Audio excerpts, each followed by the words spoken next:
Both my wife and I have been wearing an Apple Watch Series 4 on our wrists for the past 2 months, and I've noticed a few things that really put into perspective who should be buying an Apple Watch and which Apple Watch they should be buying. During Apple's September event, I found myself drooling over many of the Apple Watch Series 4's new features, like the larger rounded display, all the new full-screen watch faces, the redesigned crown, the louder speaker, the beautifully redesigned back, and more. Over the past 2 months, I found that a lot of that stuff doesn't really matter to me anymore. I consider myself more of a casual user since my phone is no more than a foot away from me at all times, so I find myself picking up my phone to reply to messages instead of just using the watch. I've realized that I'm not alone in that regard. There are a lot of people who don't use the Apple Watch to its full potential, which makes me question why they bought one in the first place, and it goes even further when you think about why they bought the Series 4 instead of the Series 3. My wife, on the other hand, has benefited greatly from her Apple Watch. She runs a business in the services industry, so she's constantly getting phone calls and notifications. Before the Apple Watch, she used to miss calls all the time and not reply to messages from clients for sometimes over an hour. Now, she can instantly reply to messages and answer phone calls using her connected AirPods, all without ever touching or even looking at her phone. So if you're someone who runs a business and you struggle with missed phone calls and messages that you don't notice for hours, the Apple Watch will bring you an immense amount of value. Now, if you're like me and your phone is always in your pocket or at least a foot away from you at all times, you won't reap as many benefits, but there's still a lot to love about the Apple Watch. I found that there are generally 2 main reasons to buy an Apple Watch. Number 1 is as a fashion piece, and number 2 is for the actual functionality. When it comes down to it, the Series 3 is a beautifully designed Apple Watch, just like the Series 4, therefore satisfying most of the fashion statement piece of it. Of course, there are also those who buy the latest model for the fashion side of it as well. As for functionality, I've realized that the Series 3 can do almost everything that the Series 4 can do, and a big part of that is health and fitness tracking, which it does basically just as well as the Series 4,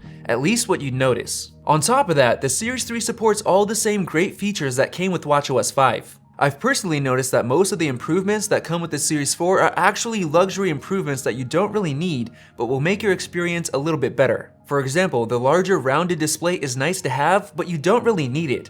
The louder speaker is nice, but you'll be fine without it. The S4 processing chip is definitely faster, but the Series 3 already felt fast enough almost all the time. The older gen sensors worked just fine on the Series 3. The new back on the Series 4 is nice, but you'll only see it when you take off your watch. The new crown is a lot better, but the old crown works just fine. You get the point. The Series 3 was able to achieve almost everything that the Series 4 could, albeit not as well or not as luxurious feeling. The issue with that is that the Series 4 starts at $400, while the Series 3 starts at $279 and is more likely to go on sale in stores as well. With that large of a price gap, are people really willing to pay that much extra for luxury improvements? Well, yes, that's why there are people who upgrade their iPhones every year. The reason I personally purchased a Series 4 over a Series 3 is that I'm the type of guy who will never buy an older model of a device when a new one was just released, whether it's an iPhone or a MacBook. In the last 2 months of using the Series 4, here are the features that actually made a difference in day-to-day use. The most important one is the chronograph watch face.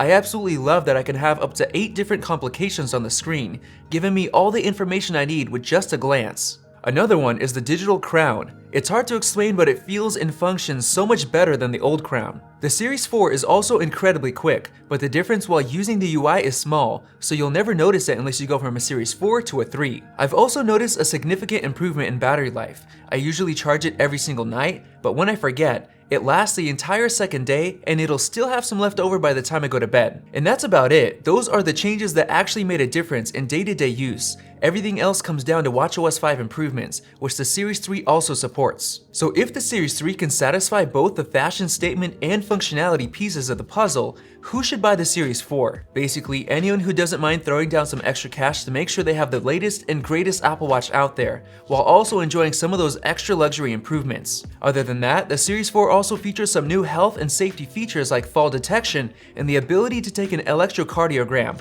which is more than enough reason to go with the Series 4 if you're worried about health. Here's another thought. A lot of people don't really need an Apple Watch, but they want one. This means that lots of Apple Watches are purchased as gifts, and if you're buying it as a gift, the $279 Apple Watch Series 3 is gonna look more attractive to you. You'll save quite a bit of cash, and it's still gonna put a huge smile on their face. And I don't see anything wrong with that. The Series 3 will more than get the job done, so if you're shopping for someone else, just buy the Series 3 unless they specifically showed a lot of interest in the Series 4. Now, if you're thinking about buying yourself an Apple Watch, after spending 2 months with my Series 4, I honestly think that you'll be perfectly happy with the Series 3. But if you don't mind spending some more cash, then definitely buy the Series 4 for all the luxury improvements and added features. This has been Vadim with Max Tech. Thanks for watching, and make sure to subscribe so you don't miss out on more videos like this one.